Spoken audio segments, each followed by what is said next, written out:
3 berarti sampai aja karena kali ini sang kapten, sang 13 dan kawan-kawan sudah mendengar ada baunya peperangan dan bakal survive. Berada kakak Street coba pasang sang bubar dari teman-teman Ecos di line kali ini menyisakan 2 orang aja dan Beyond Street bakal menjadi menyelamatkan atau justru menjadi petaka karena 3 poin. 5 tim dari The Pillars OP ada juga selain yang harus bantu tetap Dir juga terlalu selamat karena Ecos menjaga tinggalnya atau gak membiarkan juga dia untuk bertahan bersama.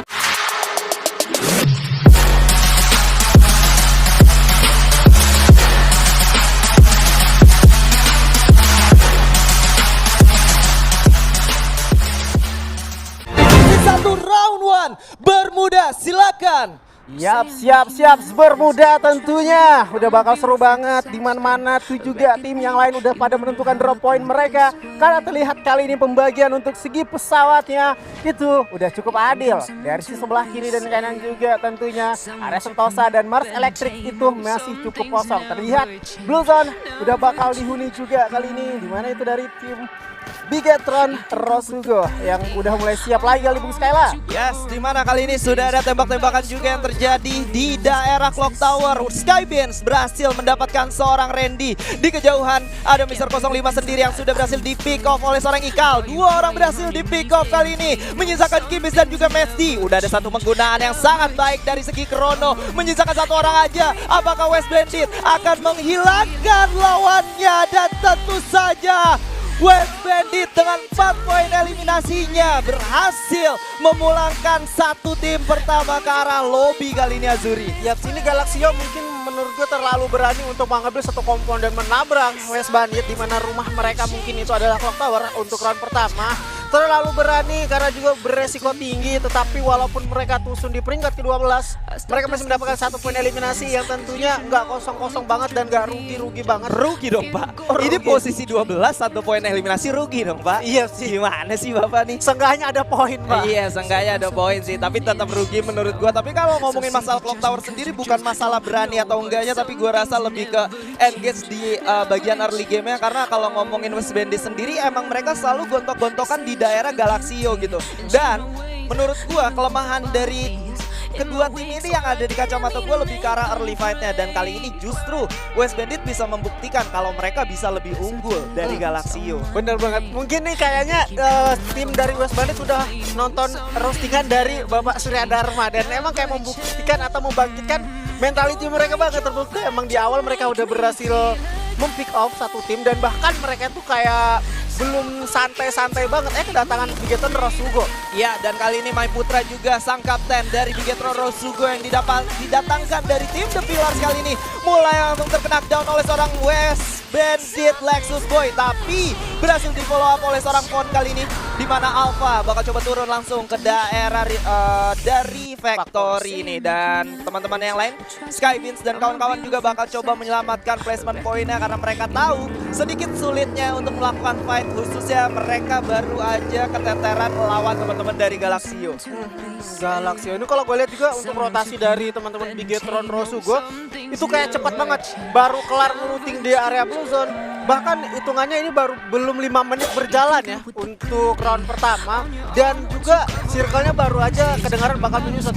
Bigetron Rosugo dengan cepat yang menghabisi lootingan di area Blue Zone ketika mereka ngerasa ini kita lootingan udah mantap banget, coba kita rotasi. Dan kayaknya juga di area Clock Tower itu ada 2 tim yang barusan perang dan emang udah ada tusun. Itu menjadi satu information juga bagi teman-teman Bigetron tapi untuk masuk. Kalau ngomongin masalah Bigetron Rosugo dengan datangnya Mai Putra sendiri udah gak aneh ya. Karena kalau kita ngomongin dari The Pillars-nya sendiri, waktu dulu masih bersama dengan Hamex dan kawan-kawan, Mai Putra emang merupakan salah satu shout caller yang demen banget untuk melakukan third party fight gitu.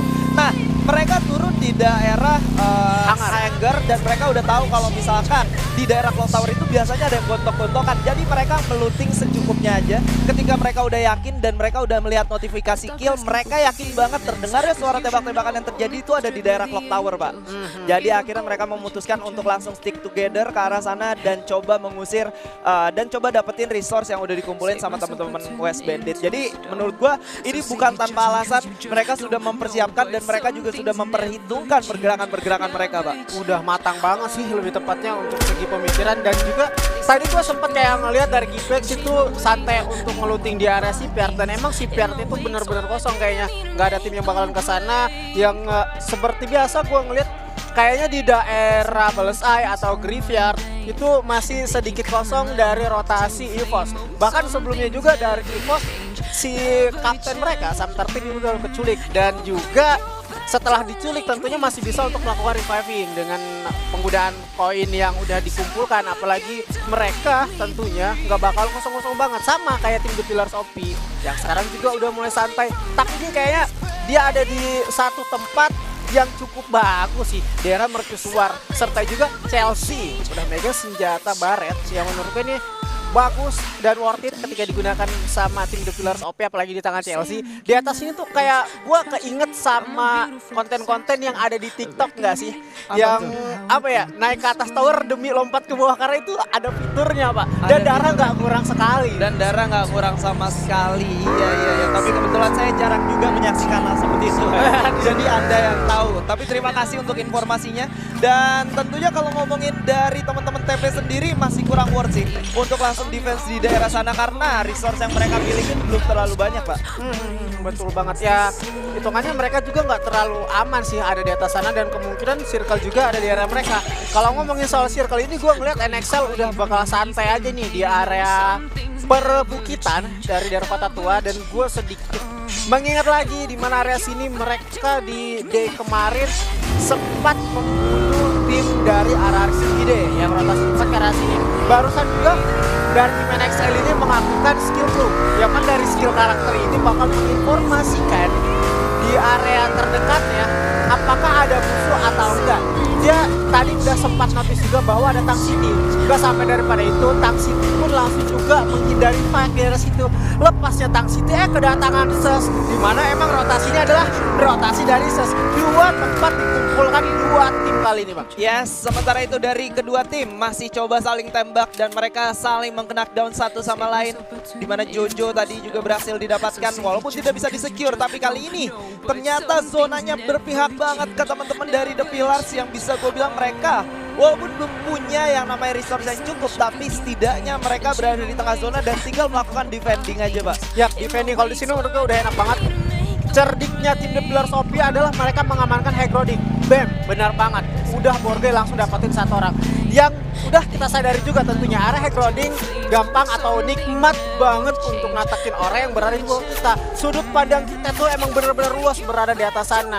Dan juga ngomongin soal sudut pandang yang cukup luas, ini Alpha udah 2 kali ke pick off nih. Iya, Alpha udah berhasil 2 kali ke pick off, tapi kali ini seorang Chelsea menjadi eksekutor dari tim The Pillars yang bisa gue bilang juga teman-teman dari The Pillars ini benar-benar bagus banget. Walaupun tadi kalau lu lihat ya dari segi resource-nya, balik lagi seperti yang gue mention di awal, medkitnya cuma ada 4 dari seorang Borgai, dari Chelsea cuma ada 1, bahkan Gluolnya cuma ada 1, yang artinya kalau zona bergerak dari arah sini mereka bakal sedikit kesulitan, Pak. Yap, yang pertama juga ini kan adalah Hegron. Untuk segi turun juga mereka kayaknya susah, dan bahkan mau nggak mau mereka tuh kayak berpikir cepat. Otomatis juga tim yang berada di bawah nggak bakal tinggal diam dong ngeliat orang yang ada di atas. Orang yang ada di atas seperti ini sulit banget untuk melakukan turun ke bawah. Karena kenapa? Di area tower seperti itu emang bener-bener open field kalau turun. Jadi mereka kayaknya nunggu beberapa peperangan terjadi di depan mereka.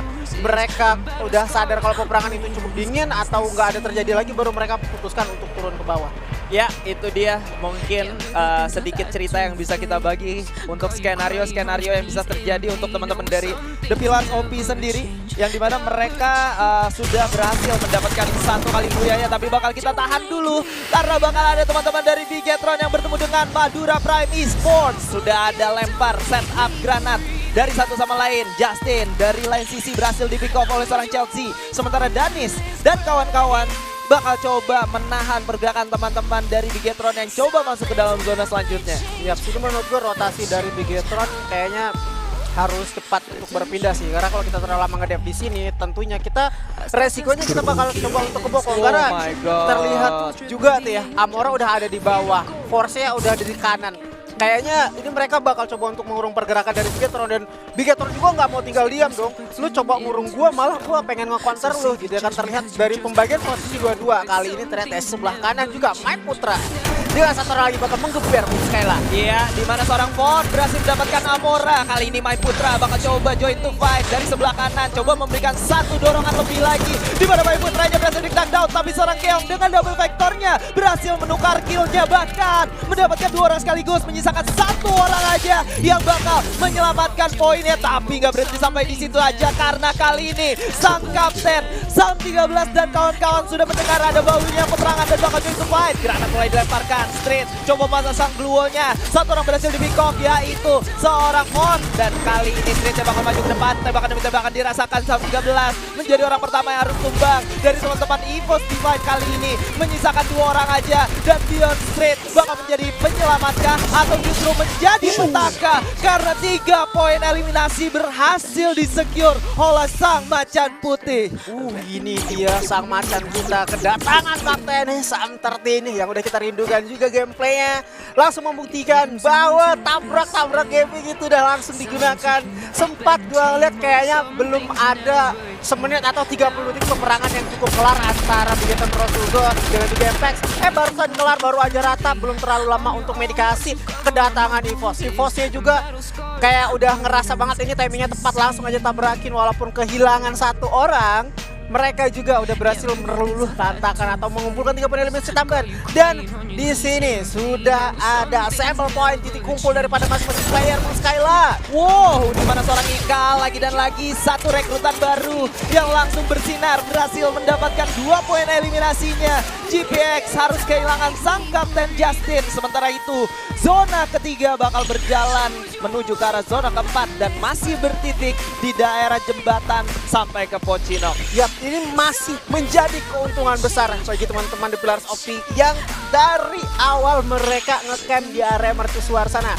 Nggak cuma tim dari The Pillars of P, ada juga tim lain contoh West Bandit, tetapi Extindir nggak terlalu selamat karena EVOS yang nggak tinggal diam atau nggak ngebiarkan begitu aja ya untuk bertahan ya satu player dari GPX. Yes, dan kali ini finally gue bisa ngelihat gameplay dari sang macan putih mulai kembali, di mana mereka menggunakan 1 vehicle mereka untuk benar-benar masuk ke dalam zona dan setidaknya mendapatkan momentum untuk menjadi third party. Dan kali ini teman-teman dari SES yang harus masuk ke zona selanjutnya harus dihadang oleh Tang City dan juga NXL. Nggak lupa masih ada The Pillars OP, Pak. Iya, The Pillars OP ini mungkin dari segi pergerakan untuk tim dari SES ini cukup membingungkan. Mereka pengen kemana karena itu gak ada kompon lagi tetapi mereka masih ada 1 vehicle, bahkan ada 2 yang udah disembunyikan di dalam 1 garasi.